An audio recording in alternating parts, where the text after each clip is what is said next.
ونصلي ونسلم على رسوله الكريم وعلى آله وأصحابه أجمعين أما بعد.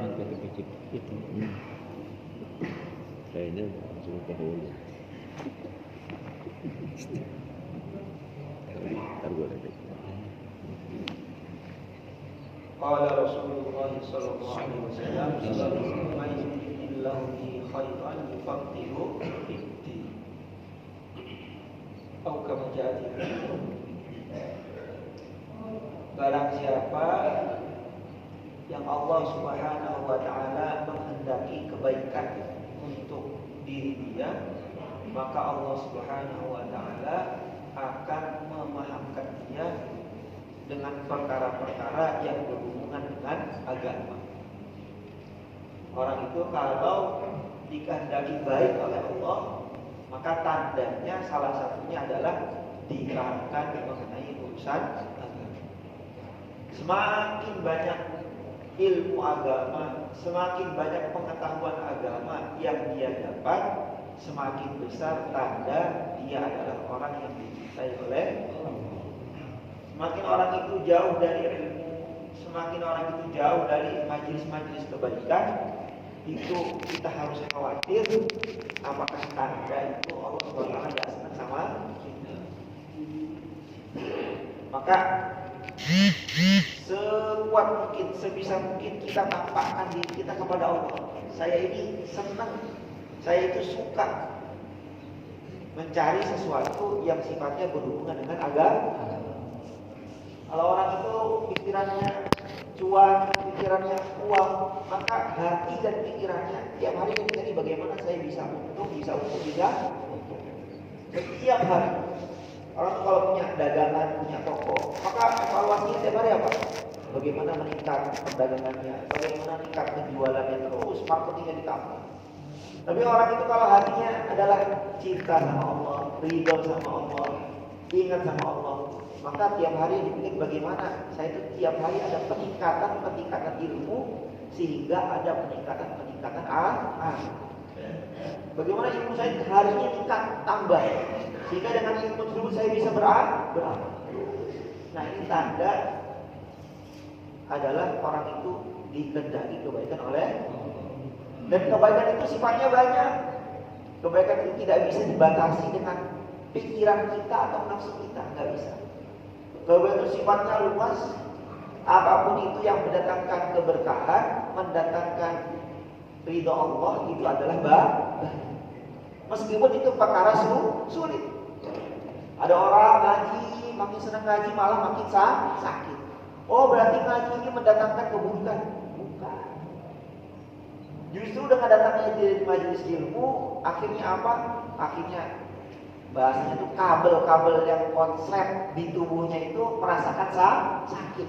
Akhirnya dari sakit tersebut Allah gugurkan dosa.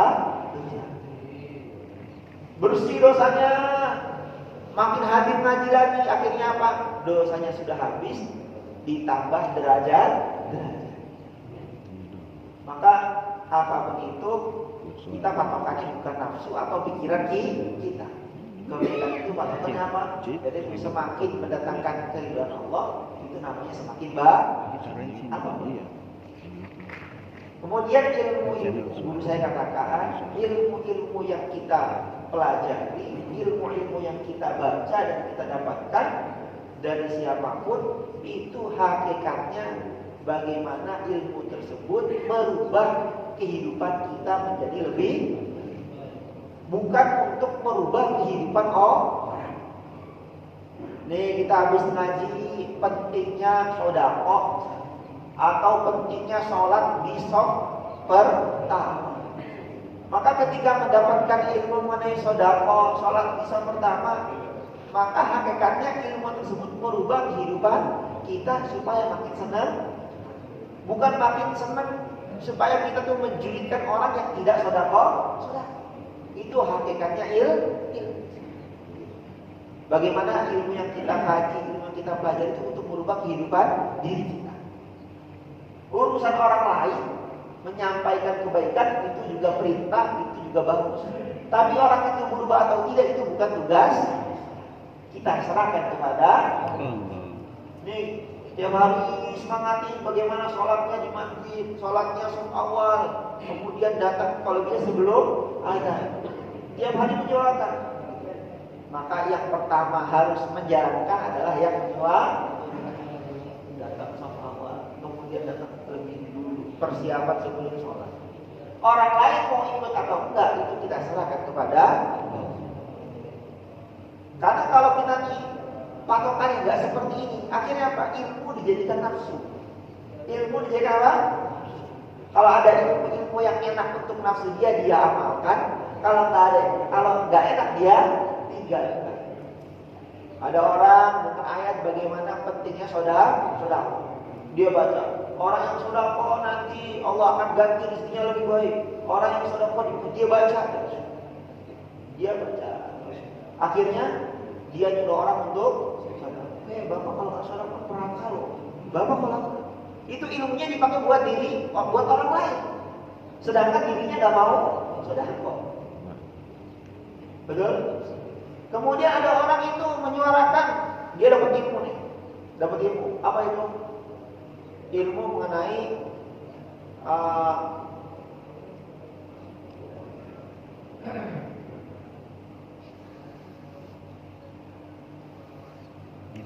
dilarang minta-minta. Dilarang apa? Minta-minta. Kita tiap hari doa, Allahumma inna nas'alukal huda wat tuqa wal afafa wal ghina. Apa itu afaf? Afaf itu adalah di antara maknanya kemuliaan diri dengan cara tidak meminta-minta atau berharap kepada orang lain. Maka ilmu ini dia pakai buat nafsu lemah, nafsunya dia. Nafsunya dia maksudnya bagaimana? Dia itu mempelajari ilmu tersebut untuk ngomong orang, kamu minta-minta, nggak boleh minta-minta. Padahal apa?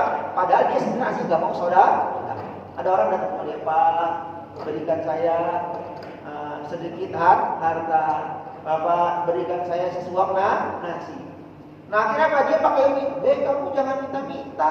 Nanti kalau minta-minta, kamu akan menjadi hina.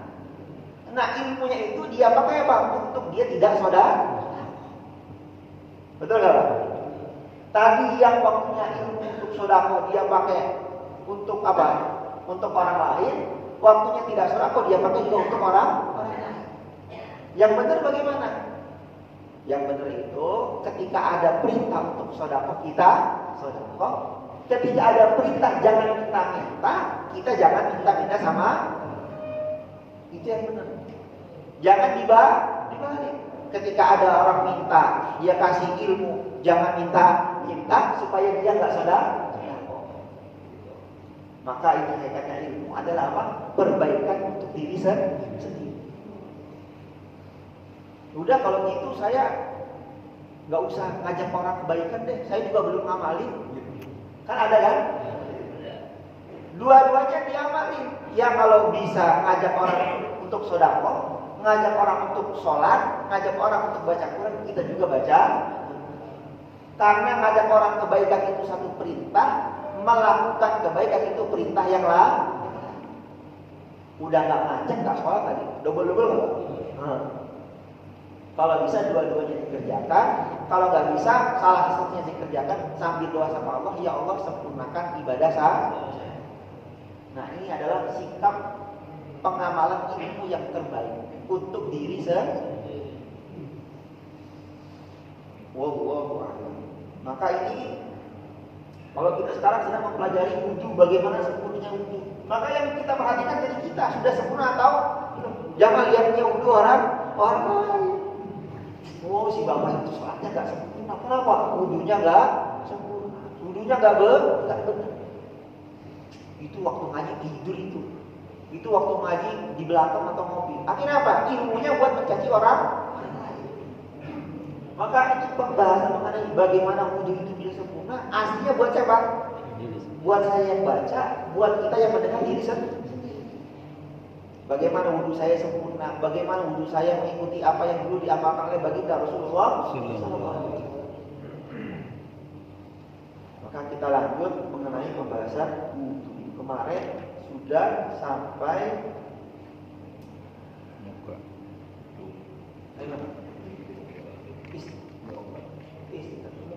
Basuh wajah ya. Oh ya betul. Sekarang tangan. Bismillahirrahmanirrahim. Tsumma ghsil yadaka al-yumna. Kemudian setelah membasuh wajah dengan sempurna. Bagaimana membasuh wajah dengan sempurna? Sudah dipraktekkan kemarin. Tangan tuh begini turun ke bawah, kemudian apa tuh jenggot yang tebal di sela-selai gitu. Kemudian sisi mata ini harus ini pojok-pojok mata kena, kemudian rambut semua rambut alis semua kena. Ini namanya wudhu dengan sempurna ketika membasuh wajah. Tidak hanya segala apa seperti ibu-ibu make up. Kadang tuh ibu-ibu tuh kalau ada mau ketika dia make up, males banget wudhunya. Kenapa? Takut make upnya hilang. Akhirnya bau. Ya akhirnya wudhunya itu yang penting kena. Yang penting kena air. Karena takut make upnya hilang. Bapak juga sama gitu. Mungkin males lepas kacamata gitu. Akhirnya wudhunya begini. Kenapa males lepas kacamata? Atau males wajahnya gitu. Dari rumah udah rapi gitu. Pas lagi bakal wudhu lagi di masjid kan biasanya males Pak. Wudhu sempurna. Pengennya wudhunya cepet. Karena di rumah udah rapi. Males tangannya apalagi tangannya digulung males. Kenapa? Di rumah udah rapi pengen. Sampai sini masjid apa? Batal lagi. Akhirnya takut nggak rapi. Nah maka hal-hal yang tersebut dihindari, kita sempurnakan. Kemudian membasuh tangan yang sebelah kanan, summa bi'asabi'il summa yusra, kemudian membasuh tangan sebelah kiri ma'al mirfaqain. Jadi membasuh tangan mulai dari ujung jari sampai mana? Sampai sikut. Ila ansafil adudaini fa innal hilyata fil jannati tabi'u mawadi'al wudu. Maka wudu yang di tangan itu pertama Pak, ini air itu dialirkan dari atas. Dari mana? Kadang ada orang yang wudu kan begini. Gimana? Keran dikocorin, terus dari mana? Dari lengan ke bawah. Gitu. Maka yang paling sempurna menurut kitab-kitab fikih Syafi'i itu bagaimana? Wudu dari atas. Diambil air terus dialirkan ke bawah. Sampai mana? Sampai sini. Jangan dibalik. Ininya dulu baru ke bawah. Sama juga wajah. Yang baik itu kan dari bawah terus ke atas. Tadi dari mana? Dari atas terus ke bawah. Kemudian tidak hanya sampai mana? Situ, tapi sampai mana? Ila aqsafil adud. Adud itu adalah lengan bagian atas. Nah, usahakan wudu kita itu sampai lengan bagian. Maka kalau perlu ditarik sampai ketek itu tangan untuk laki-laki kita tarik. Nah, itu usahakan air melebihi siku. Ini malah setengah lengan bagian atas. Ini namanya baru wudu sempurna. Bukan orang yang malas lepas jam tangan, malas lepas apa? Ini siapa ya? Malas digulung segala macam, bukan. Ditarik. Kalau perlu lepas sama baju biar wudunya apa? Kenapa harus sampai siku?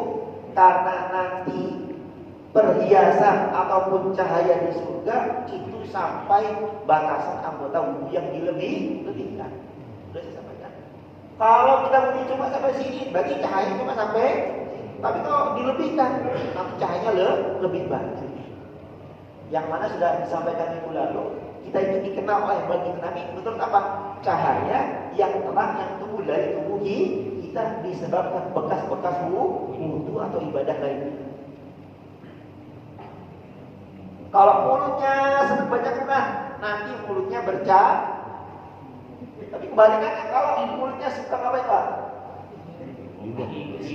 Suka lihat kekurangan orang, suka melihat keburukan orang terus diomongkan, apalagi disebar.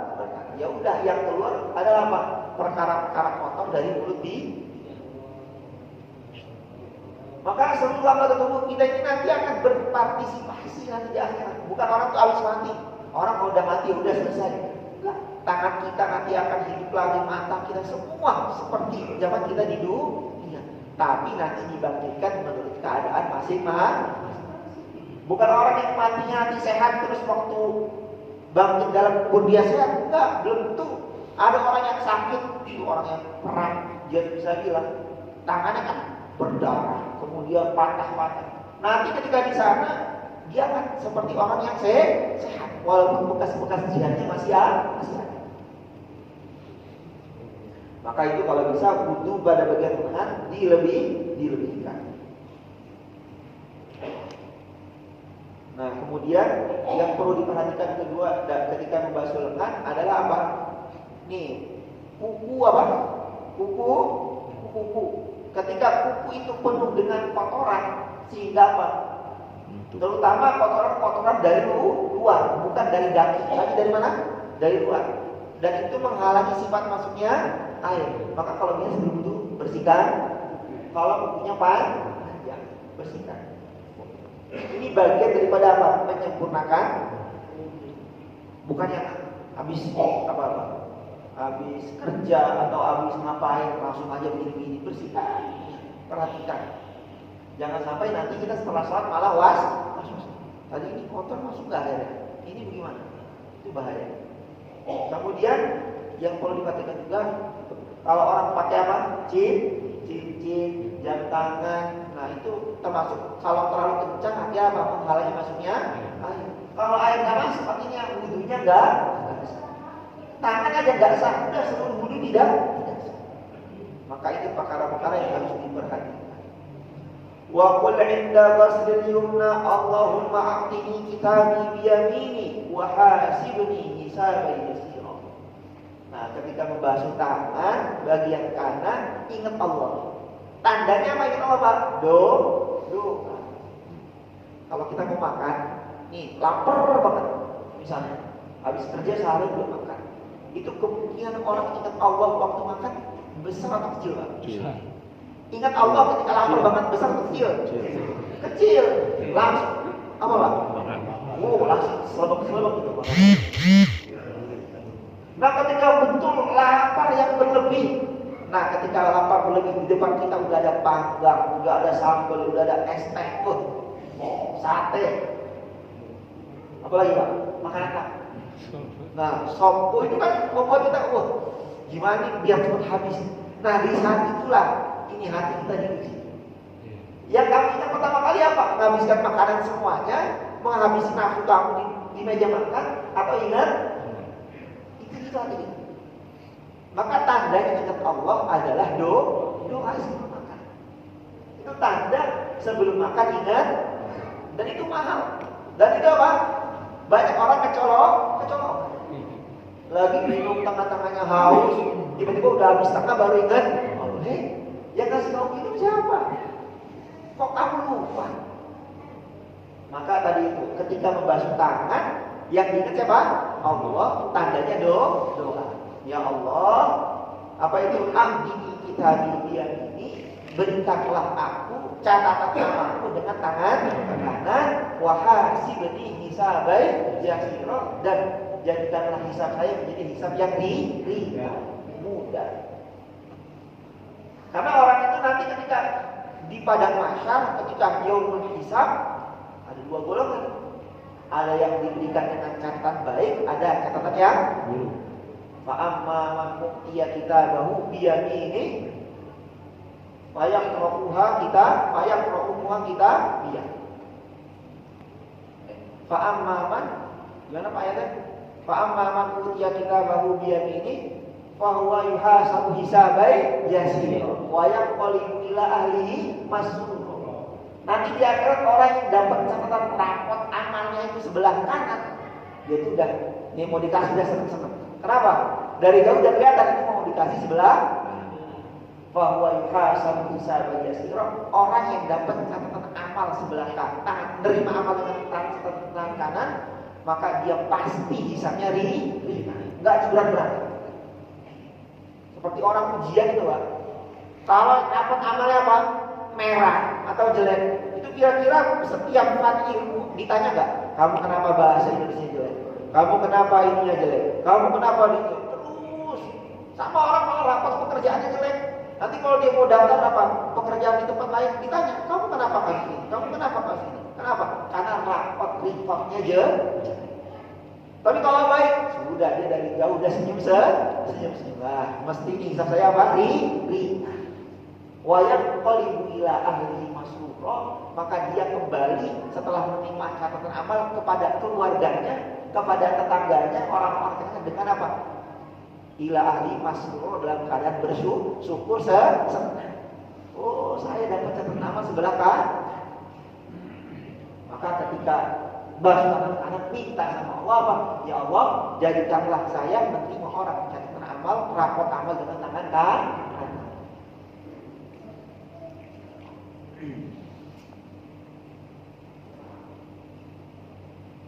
Wa inda qasdi shimal, dan ketika bahu sebelah kiri, Allahumma inni a'udzubika an tu'tiyani kitabi bishimali aw min wara'i zuhri. Ketika bahu sebelah kiri juga minta sama Allah. Kalau enggak apa doa dalam hati aja, ya Allah, jauhkan saya dari menerima catatan amal sebelah kiri atau dari belakang pundak. Jadi catatan amal buruk itu dua. Pertama ngambil dengan tangan kiri, dia terima dengan tangan kiri. Yang kedua tuh dari belakang pundak. Ini tandanya apa? Orang yang mendapatkan amal waktu dunia buruk sehingga catatan privat amalnya buruk. Maka doa, ya Allah, jauhkan saya dari perbuatan buruk, jauhkan saya dari menerima amal dari sebelah kiri. Jadi gimana Pak? Orang waktu wudu yang diingat adanya Allah. Yang kedua, orang waktu wudu yang diingat adalah akhir. Kalau lagi wudu doa, lagi makan doa, maka yang diingat Allah, yang diingat apa? Seperti Nabi Yusuf. Ini sering sekali saya ulang-ulang. Nabi Yusuf itu ketika di puncaknya apa? Kejayaan. Keluarganya udah baik sama beliau. Yang dulu kakak-kakak ini nyakitin beliau sekarang udah baik. Kemudian Zulaikha yang tadinya goda sama Nabi Yusuf sudah taubat dan kembali beriman kepada Allah. Kemudian Nabi Yusuf dijadikan apa? Menteri. Pokoknya udah di puncaknya apa? Kemuliaan. Apa yang beliau ingat pertama apa? Yang beliau ingat pertama adalah Allah. Yang kedua ingat kepada negeri akhir. Itu Nabi Yusuf.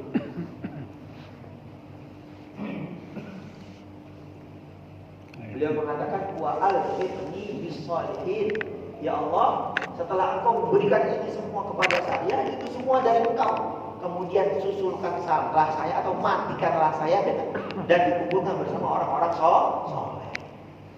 Maka kita tiru amal Nabi Yusuf. Ketika makan ingat Allah, ingat negeri akhirat. Ketika wudu ingat Allah, ingat negeri. Caranya apa? Doa. Kemudian wa tamurruha. Summastau'aba ra'saka bil masih.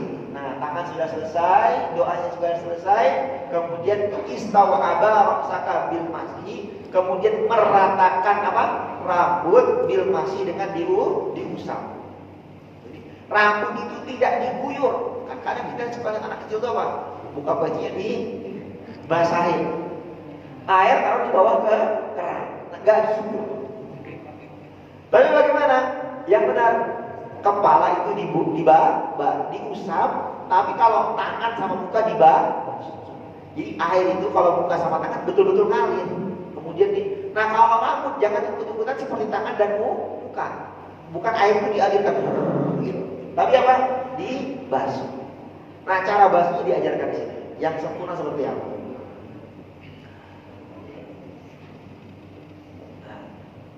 Bi antabulla yadaika, ini cara membasuh mengusap kepala.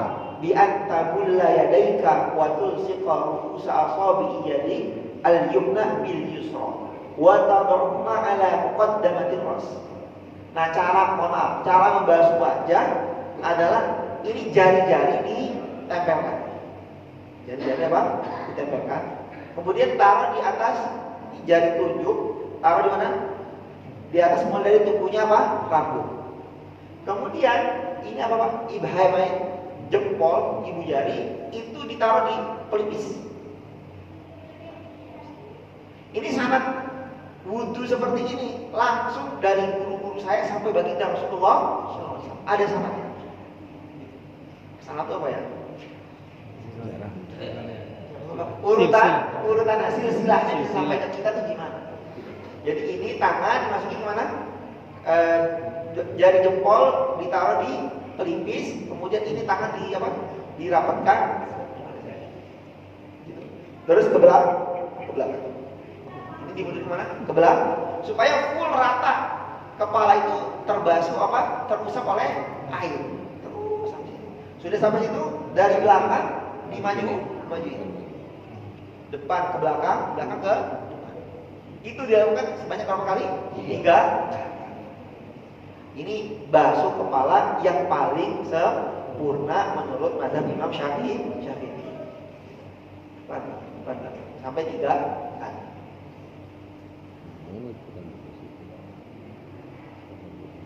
Ta'anu dzalika thalatha marratin wa kadzalika fi sa'il aqd. Kita maukan usapan semua dari umur, kemudian istinsak semuanya dilakukan berapa kali Pak? 3. Kenapa? Karena dalam sebuah hadis dikatakan orang yang membasuh wudu 1 kali dia telah menyelesaikan kewajiban. Orang yang membasuh wudu dengan 2 kali maka dia akan dapatkan 2 lipatan ganjaran. Orang yang membasuh wudu 3 kali Nabi katakan fa innahu wudu'i, itu adalah cara wudunya saya, kata baginda Rasulullah SAW, dan wudunya para nabi sebelum saya. Jadi sanad wudu 3 kali itu bukan hanya sekedar udah ikut tren atau ikut kata ustaz, bukan. Ini adalah pekerjaan para nabi dan rasul yang itu diamalkan oleh baginda nabi dan nabi sebelumnya sampai Nabiullah. Kalau wudu berapa kali? 3 kali. Masya Allah. Ini bagi wudu 3 kali amalannya orang-orang soleh, orang-orang hebat, para nabi dan para roh. Maka kalau kita wudu 3 kali, ya Allah ingat Nabi itu dulu wudu 3 kali. Nabiullah Isa berarti wudu 3 kali. Nabiullah Daud berarti wudu 3 kali. Semua 3 kali.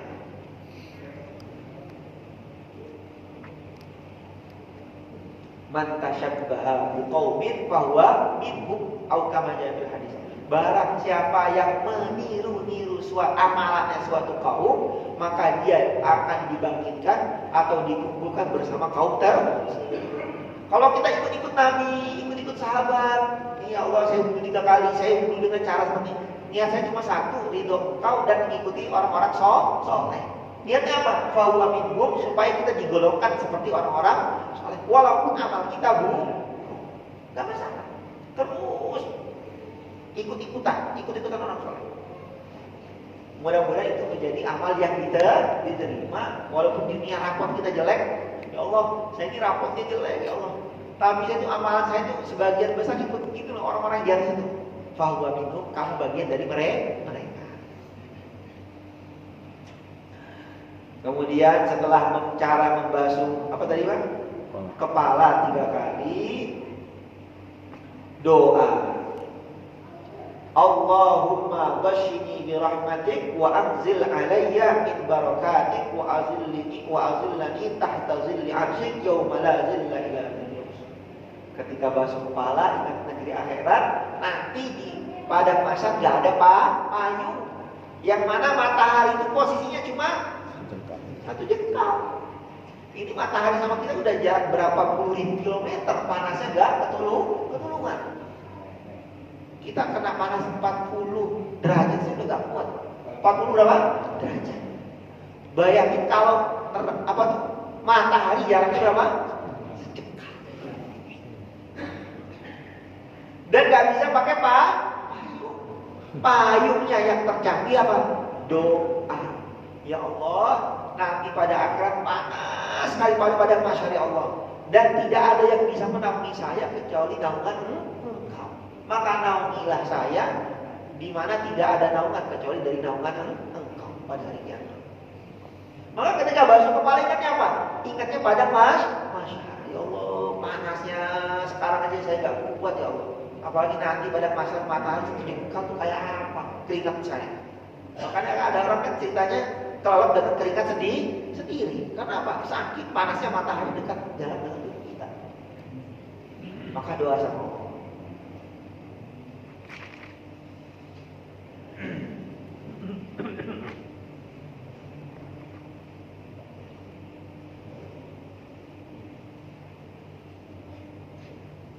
Kemudian beliau mengatakan setelah basuh kepala, tsumamsah, kemudian usaplah uzunaika, dua telinga kita,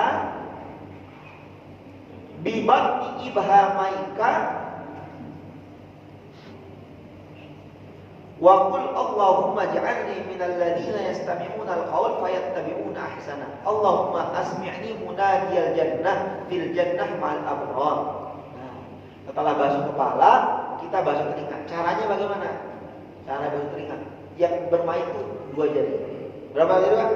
Jari telunjuk sama jari jempol. Jari telunjuk itu buat kuping bagian dalam, bersih. Jari jempol buat kuping bagian seperti ini. Jadi bukan seperti orang korek kuping, ya luar juga dibasuh, bukan ya? Kakak gitu. Apa?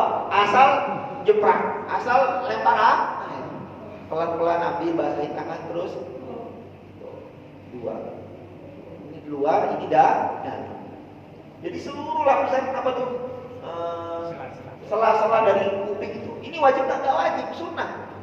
Terus kenapa disampaikan dengan betul-betul? Ya itulah tradisi Islam.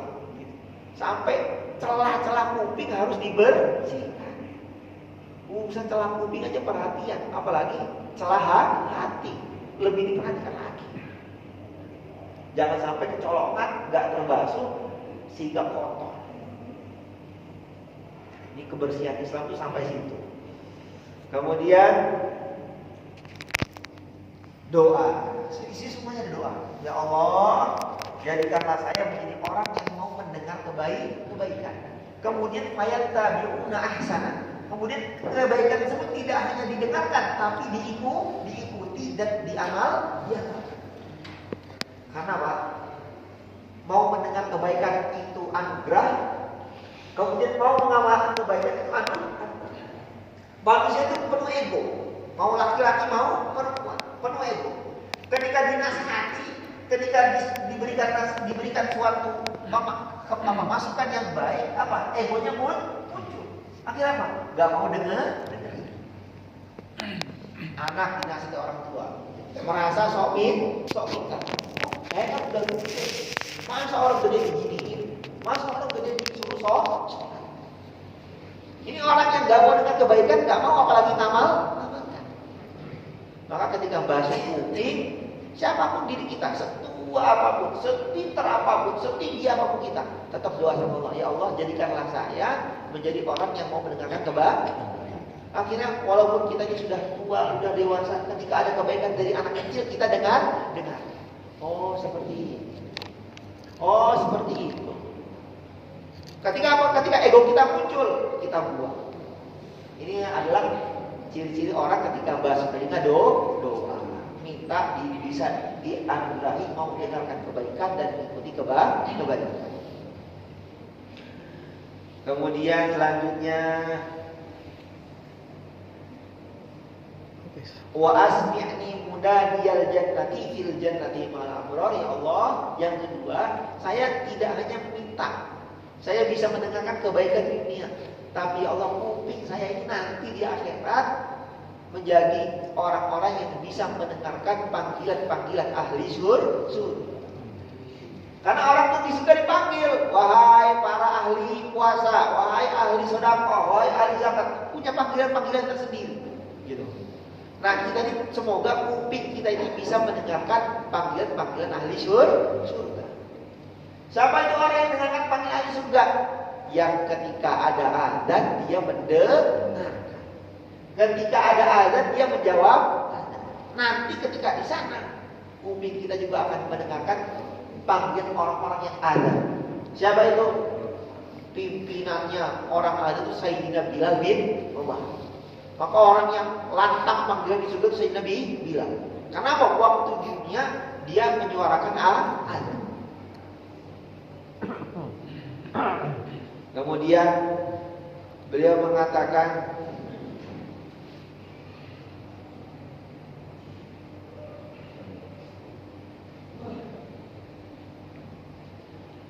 Summaksil rijlakal yumna summal yusra ma'al ka'bain. Setelah basuh telinga, kita membasuh kaki yang sebelah kanan lalu sebelah kiri ma'al ka'bain. Minimalnya sampai batas mata kaki. Itu minimal. Kalau nggak sampai mata kaki, maka wudunya nggak sah. Kemudian tidak hanya sampai batas mata kaki, wa khallil bihin salil yusra asabi'a rijlakal yumna. Nah, mohon maaf Pak. Ketika basuh kaki sebelah mana? Kanan, maka sela-sela jari kita, ini anggap kaki ya, mohon maaf. Ini sela-sela jari kita di sela-selai menggunakan kelingking sebelah dari kanan ke kiri. Ini terus berlanjut sampai kaki sebelah kiri. Jadi ini angkat kaki sebelah kiri, terus. Jadi ujung-ujung kaki terutama ini. Biasa kan orang kaki kuku jempolnya kakinya itu kan panjang. Nah itu kalau kotorannya ada dibersihkan, dicongkel. Karena apa? Dikhawatirkan bisa mencegah masuknya air. Bersihkan. Di sela-sela teliti sekali.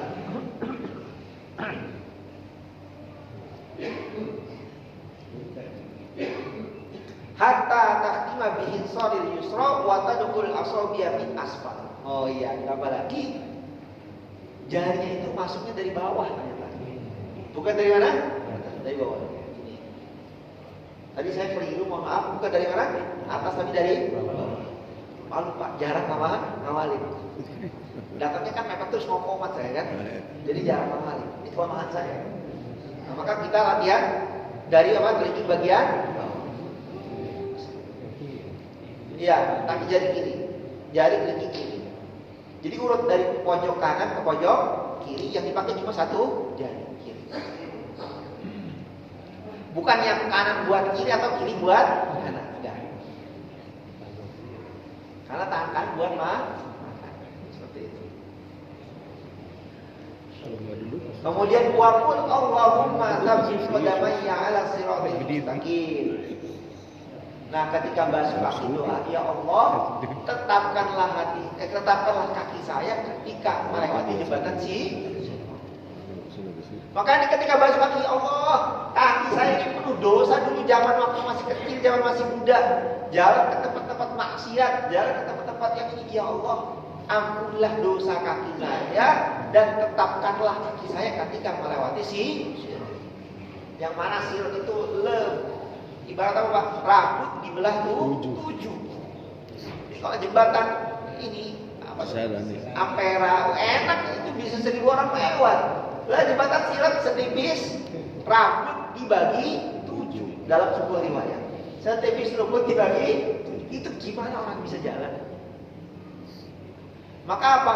Tidak ada yang bisa menjalankan dengan baik kecuali mendapatkan pertolongan. Nah, ciri-ciri kita dapat pertolongan Allah ketika lewat kita apa? Salah satunya doa. Ya Allah, kaki saya ini yang dulu dibuat maksud saya taubat, ya Allah, ampunilah ya Allah. Kemudian tetapkanlah kaki saya ini nanti ketika saya jalan secepat kilat atau minimal sampai. Udah sampai udah untung. Ada yang merangkak, jatuh lagi, naik lagi. Ada yang lari, jatuh lagi, naik lagi, terus saja. Maka keadaannya masing-masing. Ya istri sama suami ya keadaannya menurut amal istri dan suami masih nggak bisa istrinya nanti kamu dulu gini, nggak bisa ya amal kamu segitu ya kamu begitu. Maka guru saya katakan orang itu akhiratnya sendiri masing-masing. Anak punya akhirat sendiri, istri punya akhirat sendiri, semua punya akhirat sendiri. Akhiratnya bagaimana? Tergantung amalnya di dunia. Kalau senang doa, senang berharap sama Allah, senang taubat, senang segala macam dikoreksi, sekecil apapun diteliti, kurangnya diperbaiki, maka nanti di akhirat juga seperti itu. Akan diperbaiki, yang jelek-jelek akan diampuni. Ini ajibnya ini orang wudu tapi ingatnya negeri akhirat, ingatnya kehidupan setelah mati. Dari mana Pak? Dari wudu. Tapi kalau tengah-tengah wudu ingat tadi kompor udah mati belum ya? Ingat-ingat, aduh tadi toko gimana ya ditinggal. Lah itu gimana wudunya mau sempurna? Maka latihan wudu itu sempurna tidak hanya zohirnya, tapi hati dan pikiran. Apa yang diikat, apa yang dirisaukan. Latihan. Sama yang ngomong juga perlu. Kemudian yauma tazilul aqdamul munafiqin, ya Allah, pada hari lewat sirat itu nanti orang-orang munafik, orang-orang kafir kakinya akan terpleset, tergelincir. Baru lewat gajah, lewat mau nyobain gak bakal bisa pasti. Oh kaki saya sehat waktu di dunia. Iya, di dunia kamu sehat, pakai sepatu bagus, mobilnya keren, tapi amal kamu nol. Baru melangkah langsung tergelincir. Gak ada tuh manfaatnya gitu. Makanya orang dalam amal dikatakan orang-orang yang mendapatkan catatan amal di kita dari kini kesel. Halaka anni sultaniya. Waduh, dulu jabatan saya waktu dunia udah hancur. Sampai sini gak kepake. Dulu saya mau nyebrang di seberangin orang. Dulu saya mau ini ada pas pampres, ada begini begitu. Sekarang mau jalan keples. Gimana Pak? Allahumma sholli ala sayyidina. Ini kalau nukil-nukil ayat potongan-potongannya ribet. Kamu pintar sana menjelang sini. Sama juga harta yang dia kumpulkan gitu. Mana harta sih dikumpulkan ini? Dulu bisa bayar semua orang supaya fasilitasnya gampang, sampai di akhir hartanya hilang, gak ada manfaat. Orang payu nih contohnya. Orang payu. Gak laku.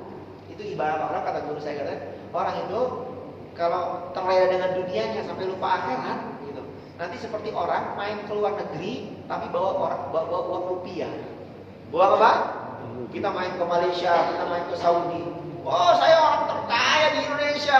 Uang saya ini ratusan miliar. Uangnya di koper dikeluarkan di depan penjual es. Nih uang saya miliar.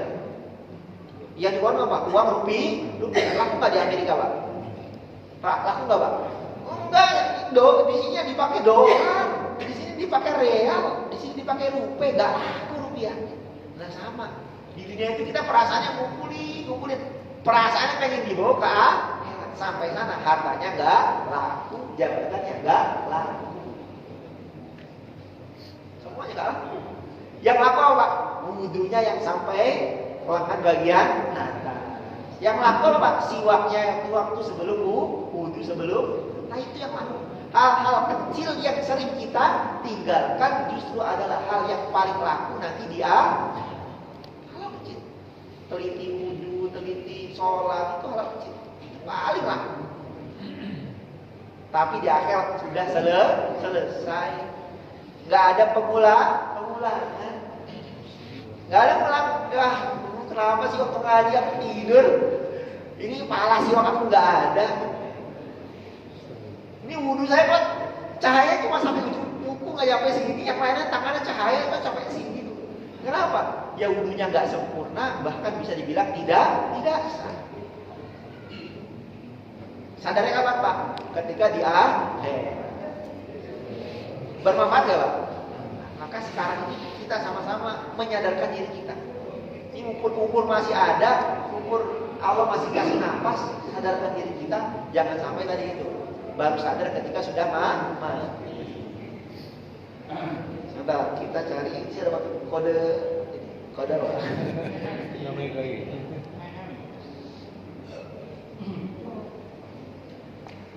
Nah nanti ini ditutup, insya Allah pertemuan akan datang. Apa sekarang Pak? Yang akan datang. Yang akan aja.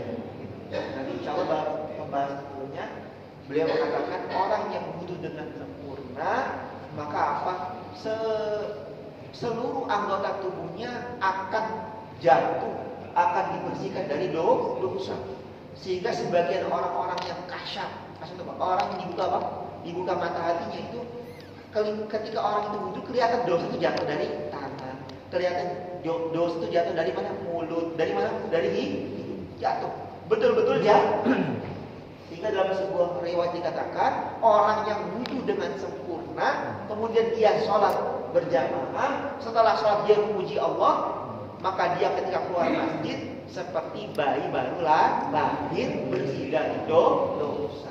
Semoga termasuk amin. Orang Islam itu masuk masjid, tiap keluar masjid dibersihin dari dosanya. Kurang apa coba? Dibersihin, setiap keluar bersih lagi. Kita keluar dikotorin lagi sama kita. Masuk bersihin lagi, keluar kotorin terus aja gitu. Bahkan nggak masuk. Saya nggak mau nyampe itu Pak. Bahkan tiap hari itu masuk masjid itu hakikatnya apa ya? Pembersihan diri kita, hati, pikiran dari dosa-dosa. Dengan syarat pakai teori yang sempurna. Nah ini latihan dari sekarang. Wallahu ta'ala sebuah yang ada ingin disampaikan. Silakan siapa yang akan bertanya? Pak. Udah, ke depan tuh.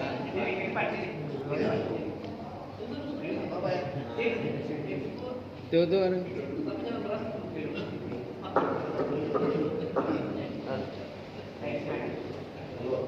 Wilayahnya ke Pak Kiai. Bismillahirrahmanirrahim. Assalamualaikum warahmatullahi wabarakatuh. Saya mohon maaf sebelumnya Pak ya. Saya pertanyakan masalah wudhu tadi. Itu kalau Pak tadi itu secara sempurna. Saya harus saja jujur aja ya. Bukan buat diri saya sendiri, Masya Allah. Kan kalau wudhu itu kalau kita wudhu nggak sah aja, nanti sholatnya otomatis nggak sah, gitu. Nah, di mana saya melakukan wudhu tadi tidak sedetail yang Ustaz jelaskan tadi, seperti cuci kaki. Selama ini kan harus gosok-gosok rumah setelah. Saya jujur aja, saya selama ini saya nggak kayak gitu. Nah, itu kan sempurna ya. Nah, kita untuk menjalankan sempurna itu saya tidak tahu. Jadi selama ini saya sholat itu gimana? Padahal setahu saya kalau kita wudhu aja nggak benar, nggak sah, nanti sholat kita nggak sah, sia-sia dong. Nah selama ini saya sholat saja. Nah yang saya pertanyakan, gimana kalau selama ini tadi saya lakukan itu tadi sholatnya tadi gitu? Saya jujur ya Pak, yang bukan saya sok itu Pak. 10 orang kita tes kayak itu belum tentu semuanya sempurna kayak gitu Pak Ustaz jelaskan tadi. Masalah cuci rambut, ya kan? Muka dan selama ini mungkin bagi dia benar katanya dia ngikutin itu kayak gini pertamanya ini kedua ini kayak ini tapi kalau secara mendetail membersihkan ini saya rasa mungkin ada. Nah jadi saya pertanyakan gimana salat terima kasih. Waalaikumsalam. Jadi ini pembahasannya sholat yang dulu bagaimana dalam keadaan wudhu kita yang seperti dulu misalnya belum ada perubahan. Maka pertama selagi kita yakin ketika wudhu kita memenuhi batas minimal sahnya wudhu, tangan sampai siku, kemudian kepala walaupun sedikit kena air gitu. Selagi kita yakin seperti itu, maka kita tidak perlu mengulang sholat. Tidak perlu mengulang sholat. Syaratnya apa? Yakin wudhu saya sudah sah. Cuman belum sampai tahap sempurna. Satu. Kemudian yang kedua, kalau kita yakin apa? Yakin belum sempurna. Contohnya tadi baru dengar, oh ternyata wudhu itu minimal sampai siku, saya cuma sampai sini doang. Berarti apa? Yang diyakini adalah apa? Wudhunya nggak sampai siku. Maka mohon maaf saya sampaikan, mulai dari dia ingat wudhunya nggak sah itu wajib dia ulang semampu dia.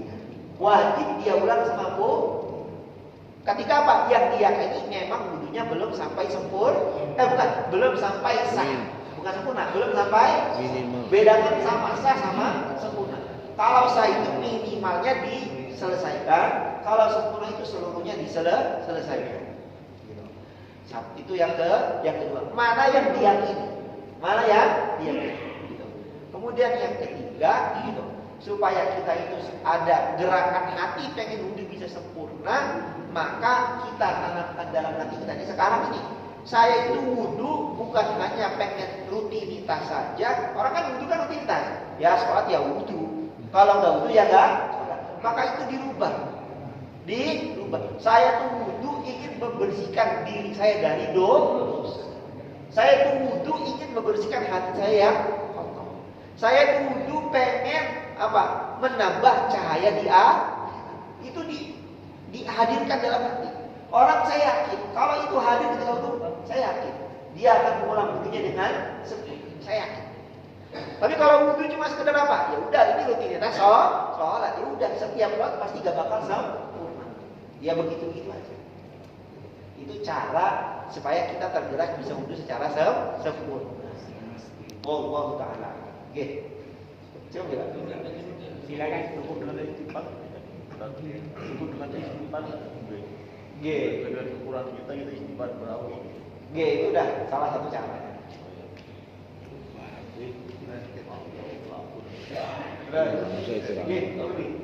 Assalamualaikum warahmatullahi wabarakatuh. Mohon maaf kalau ini dianggap pertanyaan bodoh, Pak. Tapi pada saat kita mau mandi, keramas lagi. Tapi di dalam mandi dan keramas itu kita lihat wudhu. Nanti kan dikatakan kalau mandi dari keramas kan dari ujung sampai ujung. Apakah itu sudah dianggap berwudhu? Tapi niatnya pada saat mandi itu wudhu. Tapi ada jawaban, mungkin pertanyaan dan jawaban pulang. Kalau berwudhu itu paling nggak harus berpakaian. Ya mungkin jawabannya. Warahmatullahi wabarakatuh. Waalaikumsalam. Bagaimana dengan wudhu? Dengan mandi? Maka apakah itu sudah mencukupi wudhu? Maka di sini diperinci, apa? Diperinci. Pertama, wudhu itu berbeda dengan mandi. Wudhu itu ibadah tersendiri, mandi itu ibadah tersendiri. Maka itu disesuaikan dengan tata cara masing-masing. Bukan berarti kalau orang menggabungkan wudhu dengan mandi, misalnya contohnya kalau menggabungkan, karena saya ini mandinya niat seperti wudhu, maka saya urut dari mana? Dari muka, terus kemana? Ke tangan, baru kepala. Padahal mandi itu dulu mana? Kepala. Ya, berarti kalau orang itu mandi masih menggabungkan cara dengan wudhu itu keliru. Makanya pemahaman harus dipahamkan dulu. Wudhu itu beda. Wudhu itu ibadah sendiri, mandi itu ibadah sendiri. Maka menggunakan cara masing-masing. Kalau wudhu itu niatnya ketika basuh wajah, kalau mandi itu niatnya ketika basuhan pertama air diguyurkan. Itu niatnya awal di situ. Jadi kalau orang jur 3 kali, terus dia belum niat, maka dia belum dihitung mandi. Ini misalnya, mohon maaf, kita punya hadas besar. Hadas apa? Hadas besar. Udah habisin air 1 ember, baru kita niat. Maka apa? Itu belum mandi. Mandi itu kapan dihitung? Ketika air basuhan pertama itu baru dihitung. Maka ketika orang basuhan kelima baru niat mandi, berarti dia baru dinilai mandi ketika basuhan kelima. Basuhan 1, 2, 3, 4 itu niatnya apa? Niatnya basahin badan. Bukan apa? Mandi. Nah, kalau wudhu niatnya kapan, Pak? Bukan basuhan pertama. Karena basuhan pertama wudhu itu apa, Pak? Mungkin bisa maka basuhan pertama dulu mana? Ketika membasuh wajah. Maka tadi caranya masing-masing, kemudian metodenya masing-masing. Satu. Kemudian yang kedua, orang yang mandi itu sudah mencukupi wudhu dengan syarat niat. Saya niat mandi untuk menghilangkan hadas kecil. Hadas apa? Kecil. Seperti wudhu menghilangkan hadas kecil. Maka mandi sudah mencukupi wudhu dengan syarat niat.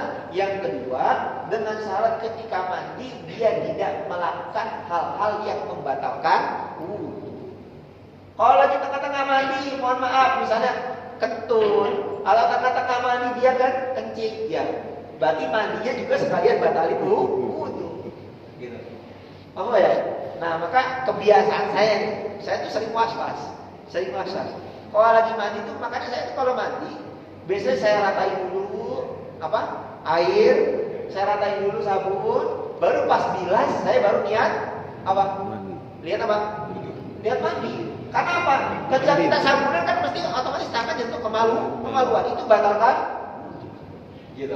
Maka tadi orang itu mandi sudah mencukupi apa? Wudu dengan syarat niat. Yang kedua, caranya menghindari perkara-perkara yang membatalkan wudu ketika mandi. Kemudian yang terakhir, kalau orang niat janabah, mandi janabah, itu dia nggak perlu wudu lagi. Kenapa? Karena hadas besar itu sudah mencukupi hadas kecil. Karena ada orang udah mandi besar wudu lah, harusnya nggak perlu. Karena tadi hadas yang besar mencukupi hadas yang kecil. Tapi tidak dibalik. Hadas kecil mencukupi hadas besar. Jadi saya nih habis misalnya mimpi gitu. Habis itu apa? Habis itu kan kencing, ya tak wudu aja, mandinya kan sudah mencukupi wudu. Itu nggak boleh. Keliru. Jadi tidak usah dibalik. Oke. Sedikit confirm, bukankah pada saat wudu kita diwajibkan tidak telanjang? Apakah itu artinya terjawab oleh jawaban kedua dan ketiga? Jadi gini. Jadi telanjang ini tafsir ya. Pertama, membuka pakaian seluruh tubuh jika tidak ada maksud dan tujuan hukumnya haram. Bapak ngapa-ngapain terus buka baju, mau di kamar mandi, apalagi di luar, hukumnya apa? Haram. Tapi ketika ada tujuan mandi, kemudian ganti baju, maka hukumnya tidak menjadi haram, menjadi mubah, bahkan bisa jadi ibadah. Bisa jadi apa? Ibadah. Maka ketika mandi gitu, yang disunahkan memang memakai apa? Basahan disunahkan. Tapi ketika kita tidak memakai basahan, apakah itu wudunya tidak sah? Tetap mandinya sah, sehingga menjadi wudunya bisa menggantikan wudu. Bukan wudu sah, tapi menggantikan wudu. Intinya mandi itu punya syarat sendiri. Kadang orang kan mandi emang harus buka baju. Kenapa? Takut nggak bersih. Takut nggak? Beda sama wudu. Kalau wudu itu nggak perlu buka baju. Kenapa? Karena bagian yang dibasuh tidak perlu sampai badan. Jadi tetap nggak masalah buka baju dan itu sudah mencukupi wudu. Seperti itu. Artinya pernah saya dengar bahwa berwudu itu wajib hukumnya berpakaian, paling nggak pakai handuk di bagian kemaluan. Ya. Apakah itu salah? Orang wudu ini Pak, sah tidaknya wudu itu tidak ada hubungan dengan berpakaian. Berbeda sama sholat. Sholat harus tutup aurat. Kalau wudu itu nggak ada syaratnya. Wudu harus menutup aurat. Tetapi dianjurkan jangan sampai membuka aurat. Kenapa? Karena kita tuh wudu sedang menghadap Allah, membersihkan hati. Maka jangan sampai membuka aurat. Seperti itu. Jadi tidak ada hubungannya sah tidaknya wudu dengan menutup aurat. Nggak ada hubungan.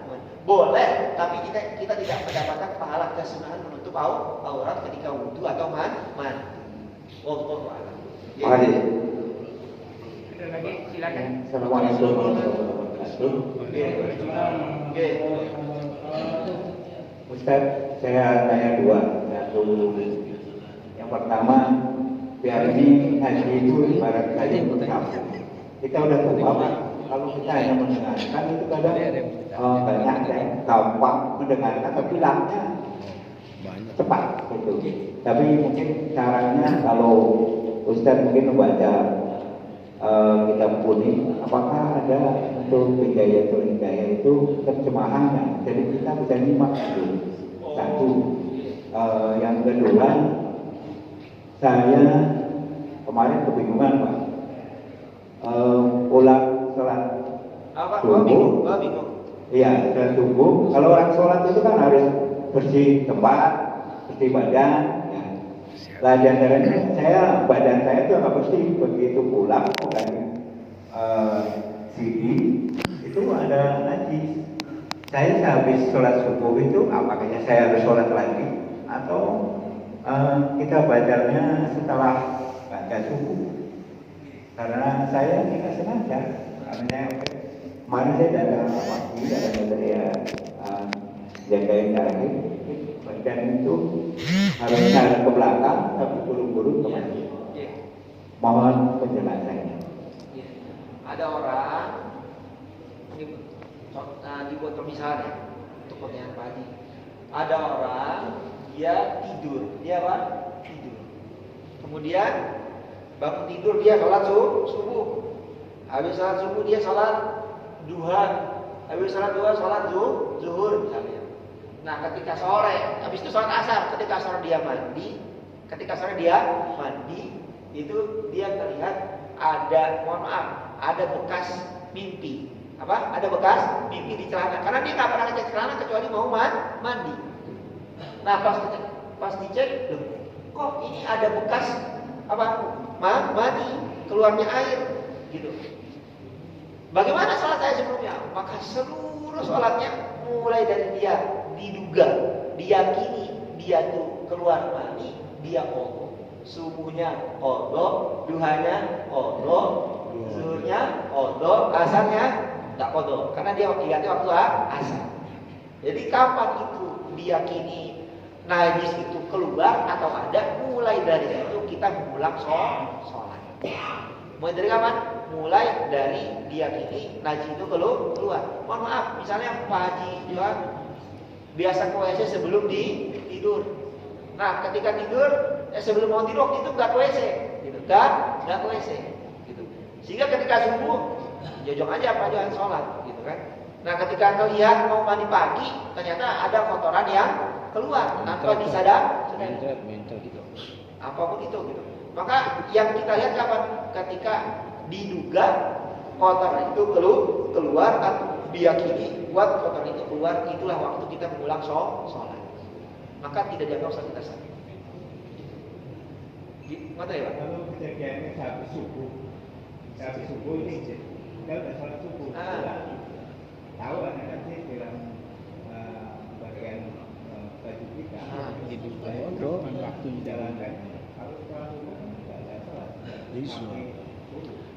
Enggak diketahui ada najisnya di pakaian habis dua lah. Masih ada waktu subuh. Enggak, yang diyakini itu najis ada di badan kita, di pakaian kita, itu sebelum sholat atau setelah sholat, Pak? Setelah pulang berarti sholat. Ini dia bingungnya karena habis sholat subuh tidak ada sholat. Gini, orang itu kan kalau mau keluar sesuatu bisa kerasa, Pak ya? Kerasa atau nanti apa namanya? Ada kemungkinan Kode mau boleh. ada kemungkinan dia tuh keluarnya kapan? Bapak nggak tahu dia keluar kapan? Nggak tahu. Udah tua Pak. Lupa. Gini, sebentar Pak. Itu kotorannya, misalnya mohon maaf, kering atau basah? Bisa dilihat. Kering atau basah? Berarti baru keluar. Maka kita ambil minimal batas hati-hati.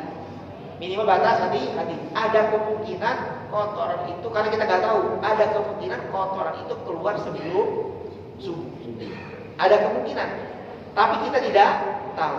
Maka untuk hati-hati kita ngulang sholat subuh kita saja. Kenapa? Kita tahu kotorannya basah, berarti itu baru, bukan dari malam. Kalau udah malam mungkin sudah kering. Gitu. Maka dilihat dari identifikasi seperti tersebut, maka kita ambil paling hati-hati, gitu. Ada kemungkinan diduga itu kotoran keluar sebelum sholat subuh, maka yang diulang hanya sholat subuh saja. Tidak perlu sampai isya atau maghrib sebelum itu, perlu. Kecuali mohon maaf, itu kotoran sudah kering. Berarti kemungkinan kapan? Bisa keluar sholat isya itu. Sholat isyanya juga bisa. Jadi memang itu agak sulit mengidentifikasi, tapi yang tahu diri kita sendiri. Pak Johan prostat. Jadi Pak Johan diperkirakan dilihat dari jenis najisnya, kemudian keadaan najisnya itu bisa diperkirakan dan itu diyakini maka dilakukan. Dari kata besar. Wallahu a'lam. Enggak ini dia Pak Rudi. Saya akan meluruskan sedikit aja menurut pendapat saya. Jadi enggak usah. Ini Pak Johan ini takut kalau habis subuh itu kan tidak ada sholat lagi maksudnya. Apakah di kodonya itu habis subuh? Ya itu Pak Johan. Itu aja. Itu. Iya, yang dikhawatir. Padahal kalau kodo sih boleh. Oh, ini masalahnya bukan ingat tadi bukan kodo apa enggaknya. Yang di kodonya ketika Bapak ingat kodo langsung. Kodo langsung. Gitu. Ya. Orang saya salah nangkep ya. Oh, yang ditanya itu kodo, ya. Bukan kodo atau enggak. Saya kira enggak tahu kapan lagi. Kodonya ketika ingat langsung kok. Bahkan ini Pak, kita itu kadang suka terlalu takut ketika sholat setelah subuh. Orang yang sudah biasa istiqomah qobliyah subuh, istiqomah. Kemudian pas dia waktu dia mepet waktunya bangunnya terlambat, maka sunnah mengkodo langsung setelah sholat subuh. Sunnah. Jadi nggak perlu nunggu apa Isra. Maka kadang saya tuh habis sholat suka mundur ke belakang sholat. Itu saya mau sholat qobliyah subuh yang saya nggak mau ketinggalan karena tiap hari sudah kita lakukan seperti itu. Jadi tidak semua sholat setelah subuh itu hukumnya makruh tahrim, itu tidak semuanya. Itu kalau Pak, satu lagi Pak. Aku sedikit nyambung, dikit ya teman. Tadi kan sudah Pak Ustadz sampaikan contoh kodok. Tadi kisah kasusnya beda. Yang pertama saya tangkap, ketika dilupa dalam ada kasus kejadian Pak Ustadz sampaikan subuh, johor, pas tahu di waktu asar. Nah, pertanyaan tadi ke waktu juga. Bagaimana mengkodonya ketika kita sadar di asar untuk kodok sholat subuh, kodok sholat zuhur, waktunya itu kapan? Pertanyaan ditanya, waktunya mengkodok kapan? Kenapa? Saya mohon maaf saya Jadi paling baik itu waktunya langsung ketika kita punya waktu, kapanpun itu. Kapanpun itu. Misalnya nih, Bapak ingatnya tadi itu tahu najisnya adanya asar. Gitu. Maka kalau misalnya kita tidak takut tertinggal jamaah, sebelum sholat asar, gak usah qobliyah asar. Kodok sholat zuhur, kodok sholat subuh. Subuh dulu Pak, zuhur dulu. Paling bagus urut subuh dulu baru zuhur. Jadi kodok yang sunnah itu kalau bisa, dan kalau bisa ingat urut subuh, zuhur, asar, maghrib, isya. Misalnya borongnya lengkap-lengkap, subuh, zuhur, isya. Ya diurut subuh, zuhur, isya. Itu yang paling bagus cara mengkodok sholat urut. Tapi itu kalau kita nggak bisa misalnya pusing ataupun nanti itu nggak bingung, ya udah nggak urut juga apa-apa, asal semuanya terhitung kodokannya jelas seperti itu. Dan boleh langsung. Oke. Baik Pak, terima kasih Pak. Assalamualaikum warahmatullahi wabarakatuh. Kembali ke wudhu. Saya pernah melihat itu terutama ibu-ibu itu kalau wudhu itu tutup kepalanya, ininya cuma digeser sedikit aja Pak. Jadi dia hanya syarat untuk beberapa helai dari rambutnya. Itu bagaimana wudhunya seperti itu? Kedua, saya juga pernah mendengar dan melihat bahwa seseorang yang pakai sepatu tidak dibuka terus-menerus itu boleh tidak dibuka sepatunya pada saat duduk, hanya di sepatunya itu saja dilap-lap oleh di air.